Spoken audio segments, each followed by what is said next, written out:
after a period of relative peace, or détente if you're cool and know French, the Soviet Union invades the desert nation of Afghanistan.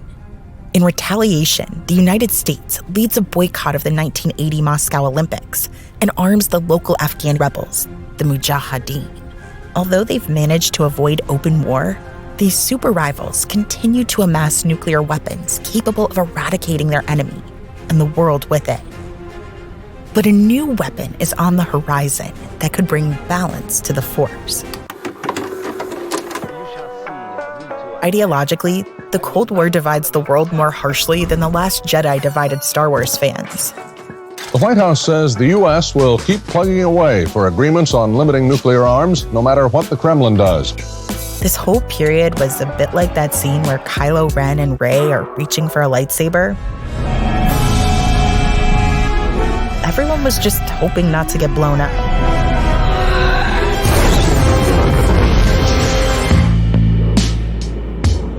When we think about the Cold War, we think about the Iron Curtain, we think about the Berlin Wall, and we think about two rival alliances that faced off, East and West. That was a critical dynamic that shaped so much of the way the Cold War unfolded in Europe. And in the early 1980s, you increasingly have everyday people worried that war might again be possible as an arms race begins to take on new dynamics, particularly with the introduction of new missiles on both sides of the Iron Curtain that could destroy the continent. There's a realization in both capitals, in Washington and in Moscow, that you can't really have direct military confrontation with the other power because it could mean the end of humanity. And yet, at the same time, I think the Cold War is a kind of zero-sum game, meaning that a benefit for one side is automatically a corresponding loss for the other side. In a sense, the whole world was now part of this game. So what do? Well, the answer is proxy wars. It allows you to use ideological allies to wage a kind of indirect struggle against the other side. As these two rival blocs continue to fight proxy wars and build up their nuclear arsenals, an idea is born that has the potential to end the Cold War by eliminating nuclear weapons entirely.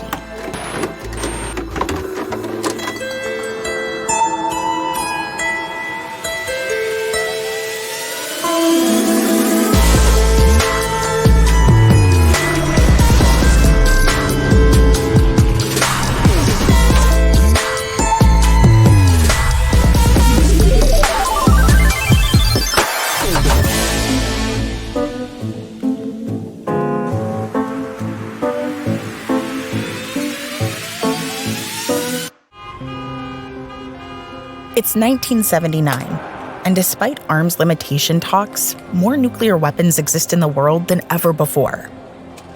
By the late 1970s and early 1980s, there are an extraordinary amount of nuclear weapons in the world.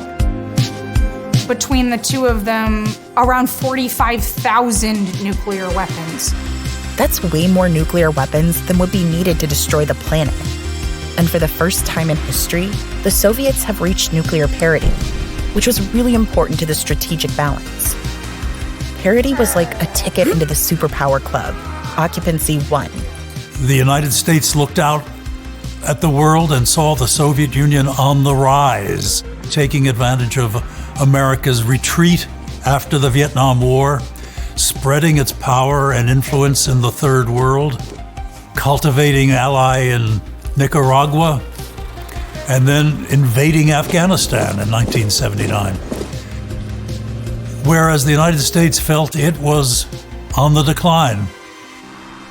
America was looking for a change, a leader who would make them feel big and strong again. Somebody handsome, like a movie star. Someone who was so into Law and Order that they literally starred in the movie. In 1980, Ronald Reagan is elected in a landslide. Starring Ronald Reagan as Frame Johnson. You wanted law and order in this town. You've got it. This former actor-turned-politician was able to unite Christian conservatives, working-class whites, rich people who hate paying taxes, and war hawks who want more aggressive foreign policy in the name of beating the USSR. And just like the characters he played in westerns such as Cattle Queen of Montana, Reagan comes out with guns blazing. We think about some of the greatest hits, most quoted Reagan pieces. We think about him condemning the Soviet Union as an evil empire, him talking before the British Parliament about leaving communism on the ash heap of history. He wasn't delicately stepping around a dislike or a distaste for the Soviet system, for communism as an ideology. He was willing to go out and talk about how much he didn't like it. To make America great again. Instead of trying to de-escalate, as his predecessors had done through containment, Reagan decided to escalate things. The combination of Reagan's big, bold rhetoric and his willingness to spend a lot of money on new weaponry was really part of the Reagan persona of the early 1980s, something that left a lot of people terrified about what the president might be willing to do. At the same time, Reagan would say seemingly contradictory things, like he wanted to eliminate all nuclear missiles. Last year, on November 18th, I proposed the total global elimination of all these missiles. I proposed that the United States would deploy no comparable missiles, which are scheduled for late 1983, if the Soviet Union would dismantle theirs. Well, I was alarmed by Reagan, both because of what he was saying and doing, but also because he didn't seem very deep.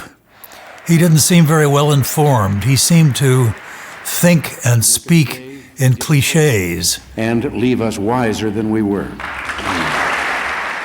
One of the most puzzling pieces of Reagan's plan was a program he introduces in 1983. We maintain the peace through our strength. Weakness only invites aggression.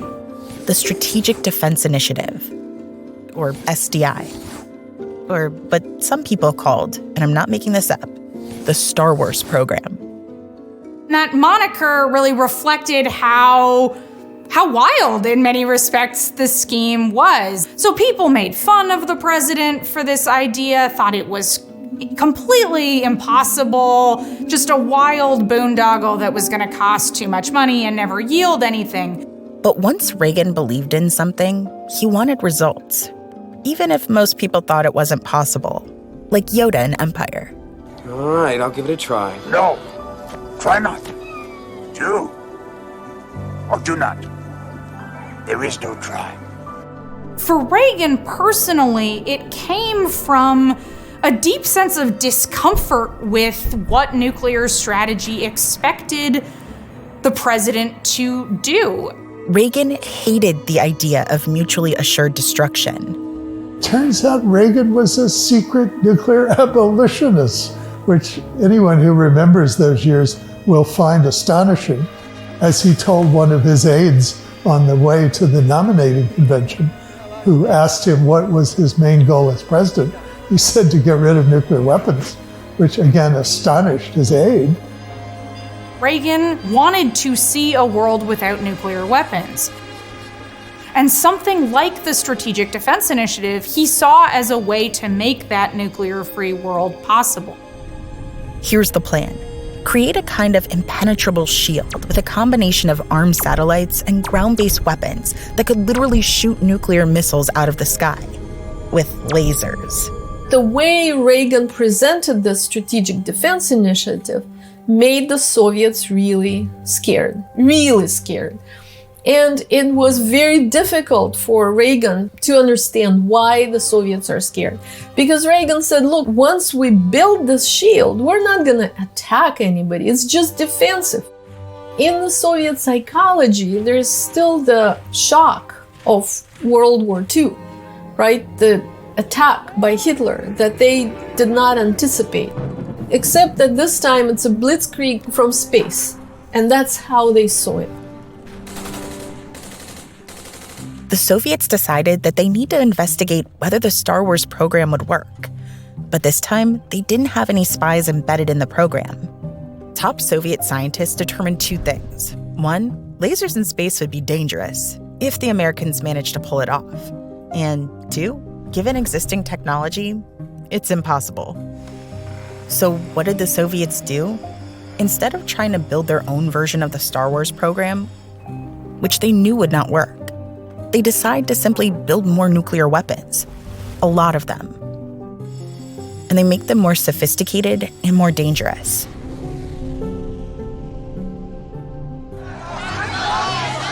A huge part of the struggle between the United States and the Soviet Union is one for hearts and minds. Right? Trying to convince everyday people, regular citizens, that whichever superpower is not the one responsible for the tensions of the Cold War. But across the world, regular people had been advocating for nuclear disarmament for years. And their voices only get louder as the arms race continues. Protesters take to the streets. Parents call their representatives. Even children get involved, like a young girl named Samantha Smith.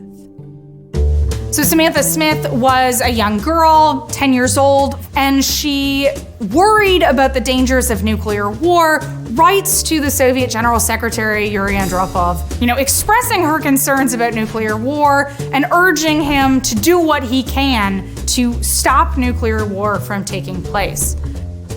And Yuri responds. And the Kremlin was incredibly savvy.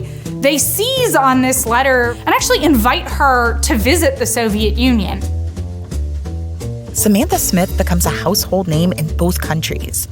Would you welcome Samantha Smith? And it might be because Samantha's feel-good story provides hope. But she might be the only hope. Because a few months later, something happens that turns up the heat again. In September of 1983, the Soviet Air Defense Forces shot down a passenger aircraft, Korean Airlines Flight 007. Every passenger, all 269 of them on board the plane, were killed as a result of this, including a US congressman. And this really hammered home to people just how easily a mistake might lead to war or, God forbid, nuclear war. 1983 was also the year the United States was preparing to start deploying the Pershings and cruise missiles in Europe. It used to be that the strategic missiles from the United States would take about half an hour to reach the Soviet Union. Now, with Pershings and the cruise missiles in Europe, the flight time is less than 10 minutes. Therefore, there's not enough time to make decisions. There's not enough time for people to go to nuclear shelters. I felt for the first time that nuclear war became possible. Just a few weeks after the Korean flight is shot down, a Soviet military officer named Stanislav Petrov is working at a command center responsible for detecting nuclear attacks against the Soviet Union. Shortly after midnight, his system detects 5 missiles heading for the Soviet Union from the United States. And according to orders, he was expected to report that up the chain to begin the authorization for a retaliatory strike. Now, thankfully, Stanislav Petrov concluded that it had to be a computer error because the United States would never start a nuclear war with only 5 missiles. He defied his orders and didn't report this. But if he had, we would have been looking at a very different situation. In the midst of this tension, the US and its allies sense they must prepare for the worst. They run a realistic military exercise across Europe, simulating a coordinated nuclear attack. In the sort of mythology about how dangerous the Cold War was in 1983 in particular, one episode looms over all of them, and that's a NATO exercise which was known by the codename Able Archer. As Soviet intelligence is trying desperately to detect the early signs of a nuclear attack, NATO seems to be simulating one. In the immediate aftermath of the exercise, intelligence signals came in that suggested to Western officials that the Soviet Union had thought that NATO might use this exercise as a cover to start a nuclear war, and that they had contemplated launching a retaliatory strike of their own based on this assessment. At this point, Soviet and American leaders hadn't met since the Soviets invaded Afghanistan. But there's a new leader in Moscow, and Reagan hopes to meet him. Mikhail Gorbachev. I think the main thing to be said about Gorbachev is that he was a remarkably emancipated man. He understood there were things that were terribly wrong about the Soviet system, and he wanted to reform it. And furthermore, he was an optimist. Reagan and Gorbachev meet for the first time in a summit in Geneva in 1985. And although it did not accomplish anything concrete, it did have at least one positive outcome. Reagan and Gorbachev sincerely enjoyed one another. There was one vignette at Geneva, which I've always remembered. Their advisors were in another room, and the two of them were sitting on a couch, chatting. And one of the advisors came in and said, Mr. President and Mr. Chairman, time to resume the meeting. And Reagan says, wait a minute, Michael and I are having a great time chatting. And I think it had something to do with the fact that they resembled each other in some very important ways. Both men were from small, rural communities. Both men adored one of their parents, but not the other. Both of them were optimistic by nature. It was even the case that their marriages resembled each other. It's like the episode of Seinfeld where the gang meets their doppelgangers.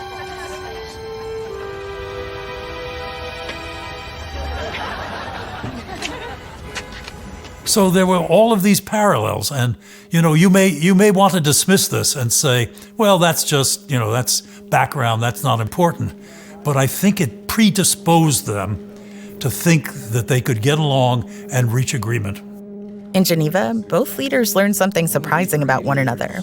Each was sincerely interested in limiting, if not eliminating, nuclear weapons from the globe. They plan to hold their next summit 2 years later in Washington. But before they meet, Gorbachev has a traumatic experience that cements things in his mind even further. In 1986, an explosion at the Chernobyl nuclear power plant results in the worst nuclear disaster in history. So Gorbachev was an abolitionist even before Chernobyl, but after Chernobyl, he was so committed. He was really developed this abhorrence of nuclear weapons after Chernobyl. Reagan also hated nuclear weapons, but he didn't want to give them up blindly, and he didn't trust that a treaty would be enough to guarantee the safety of the American people. He wanted a backup plan, a technological guarantee. And for Reagan, that guarantee was his precious Star Wars program, SDI. And the two men arrived in Reykjavik with these very different perspectives on what they were going to do. And yet, surprisingly, shockingly, astonishingly, both men really did believe that it was possible to eliminate nuclear arsenals in the world. Things started poorly. After 2 days of debate, Gorbachev was frustrated because every time he brought up the idea of reducing nuclear arsenals, Reagan brought up the Strategic Defense Initiative. Gorbachev kept saying, why are you doing this? This was going to ruin nuclear deterrence. Reagan kept saying, well, once we have them, we'll give them to you. And Gorbachev said, come on, how can I trust you? You wouldn't even share the milking agricultural technology. And you are now saying you will share this very high, very secret military technology. Eventually, Gorbachev got fed up. And he stood up and said, I don't think we're going to get anywhere. This meeting is over. I'm going to go back to Moscow and say we failed. It really was a near miss for him. But a few days later, they were able to make some headway. Gorbachev and Reagan were discussing getting rid of the intermediate-range ballistic missiles in Europe. And Reagan said, well, if we're going to get rid of all of those, why don't we just get rid of them all? Gorbachev was shocked. One can see him pulling back in his chair and saying, what do you mean all? And Reagan said, every damn last one of them, get rid of them all. And Gorbachev finally grasped what this man was saying and said, eagerly, we can do that. And they began discussing how they might begin the process of eliminating all the nuclear weapons in the world. Then the president said, if we can commit to this, maybe 10 years from now, we'll meet again. Hello, Mikhail. Ron, is that you? And then we'll destroy the last missiles. Gorbachev at that point said, Mr. President, I can see that happening, but you must first agree that you won't test your SDI program in space. A switch must have gone off in Reagan's head because he got angrier than anyone had ever seen him. But that was it. Both leaders walked away from Reykjavik having almost agreed to eliminating nuclear weapons from the face of the world. They were so close to agreeing on abolishing nuclear weapons, completely eliminating them, building a non-nuclear world. They were so close. And the SDI did not allow them to come to the agreement. After around $30 billion spent in research and development into the Star Wars program's impenetrable shield, the United States never completed it successfully. Ironically, the technology that was meant to end the Cold War is the very thing that broke down negotiations to eliminate nuclear weapons. I'm afraid of war, and I'm afraid of the weapons who will make a war possible. I'm not only afraid of the Americans, but I'm afraid too of the Russians. I am a human being who happens to care what happens to this earth and who happens to be very, very angry that the adults in power plan to ruin the earth and my future, and I intend to seize it into my own hands. But not everyone was lamenting this breakdown in negotiations. Many were furious they went so far at all. The leadership in Washington, Margaret Thatcher in England, she really took him to the cleaners. All were just horrified at how close Reagan had come to giving up the nuclear arsenals of the West. Yeah, but are you still optimistic? Are you still optimistic? Still, there were some who recognized Reykjavik for what it was, a turning point. After the meeting, Secretary of State George Shultz said, Mr. President, we made more progress at Reykjavik than I have seen in 25 years of negotiating with the Soviet Union. The world's nuclear stockpile reached its peak in 1986, the year of the Reykjavik summit. But in the 36 years since, the United States and Russia reduced their stockpiles by 84% and 89% respectively.